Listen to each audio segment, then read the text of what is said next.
Blasting ಸುದ್ದಿ. ಧರ್ಮಸ್ಥಳ ವಿರುದ್ಧ ಷಡ್ಯಂತ್ರ ಬಟ ಬಯಲಾಗ್ತಾ ಇದೆ. ಧರ್ಮಸ್ಥಳಕ್ಕೆ ಕಳಂಕ ಮೆತ್ತುವುದಕ್ಕೆ ಬಂದಿದ್ದಂತಹ ಕೆಲವರು ಇದೀಗ ತಗ್ಲಾಕೊಂಡಂತೆ ಕಾಣಿಸ್ತಾ ಇದೆ.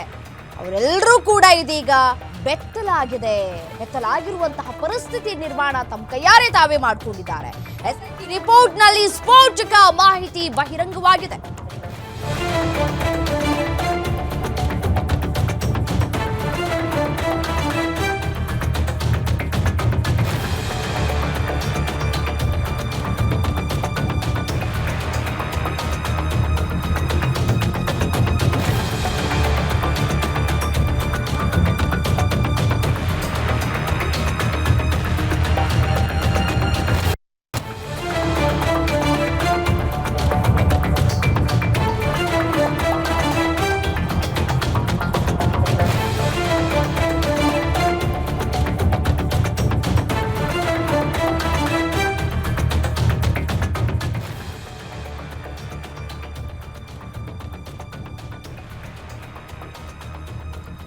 ಇದು ಧರ್ಮಸ್ಥಳದ ಕೇಸ್ನ ಬಿಗ್ ಬ್ಲಾಸ್ಟಿಂಗ್ ಸುದ್ದಿ.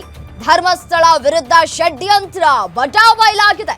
ಧರ್ಮಸ್ಥಳಕ್ಕೆ ಕಳಂಕವೆತ್ತೋದಕ್ಕೆ ಬಂದು ಬೆತ್ತಲಾದ ಗ್ಯಾಂಗ್. SIT ರಿಪೋರ್ಟ್ನಲ್ಲಿ ಸ್ಫೋಟಕ ಮಾಹಿತಿ ಬಹಿರಂಗವಾಗಿದೆ. ಧರ್ಮಸ್ಥಳದ ತೇಜೋವಧೆಗೆ ನಡೆದಂತಹ ಕಪಟ ನಾಟಕ.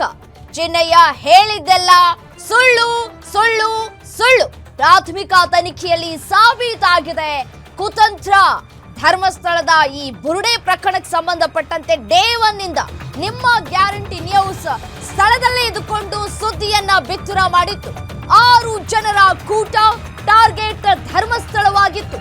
ಧರ್ಮಸ್ಥಳದ ವಿರುದ್ಧ ಬುರುಡೆ ಗ್ಯಾಂಗ್ ಮಹಾ ಷಡ್ಯಂತ್ರವನ್ನ ಕೂಡ ಎಣದಿತ್ತು. A1 Chinnaiah, A2 Thimarodi, A3 Girish Mattannanavar, A4 Vithal Gowda, A5 Jayant, A6 Sujata ಶಾಮೀಲಾಗಿರೋದು ಇದೀಗ ತನಿಖೆಯಲ್ಲಿ ಬಯಲಾಗ್ತಾ ಇದೆ. 6 ಆರೋಪಿಗಳ ಕೈವಾಡದ ಬಗ್ಗೆಯೂ SIT ಅಧಿಕಾರಿಗಳು ಉಲ್ಲೇಖವನ್ನ ಮಾಡಿದ್ದಾರೆ. ಚೆನ್ನಯ್ಯನ ವಿಚಾರಣೆ, ಪ್ರಮುಖ ಆರೋಪಿಗಳ ಸಂಚು ಎಲ್ಲವೂ ಕೂಡ ಇಲ್ಲಿ ಉಲ್ಲೇಖವನ್ನ ಮಾಡಲಾಗಿದೆ. ಯಾವ ರೀತಿಯಾಗಿ ಪ್ಲಾನ್ ಮಾಡಿಕೊಂಡ್ರು, ಆ ಒಂದು ಪ್ಲಾನ್ ಅನ್ನ ಯಾವ ರೀತಿ ಎಕ್ಸಿಕ್ಯೂಟ್ ಮಾಡಿದ್ರು, ಇಲ್ಲಿ ಯಾರು ಸೂತ್ರಧಾರಿ ಅನ್ನುವಂತಹ ತನಿಖೆ ಇನ್ನೂ ಕೂಡ ಸಾಗ್ತಾ ಇದೆ. ಬಟ್ ಆದ್ರೆ ಇಲ್ಲಿ 6 ಜನ ಮೇನ್ ಅಂತ ಕೂಡ ಹೇಳಲಾಗ್ತಾ ಇದೆ. ಇವರೆಲ್ಲರೂ ಕೂಡ ಸೇರ್ಕೊಂಡು ಧರ್ಮಸ್ಥಳದ ಹೆಸರನ್ನ ಕೆಡಿಸಬೇಕು ಅನ್ನುವಂತಹ ನಿಟ್ಟಿನಲ್ಲಿ ಹುನ್ನಾರವನ್ನ ನಡೆಸಿದ್ರು.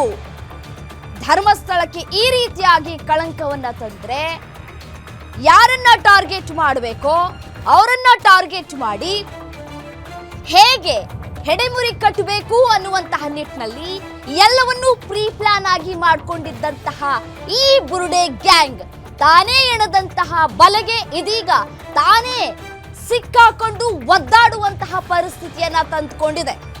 ಆ ಒಂದು ಬಲೆಯಿಂದ ಆಚೆ ಬರೋದಕ್ಕೂ ಕೂಡ ಸಾಧ್ಯವಾಗ್ತಾ ಇಲ್ಲ.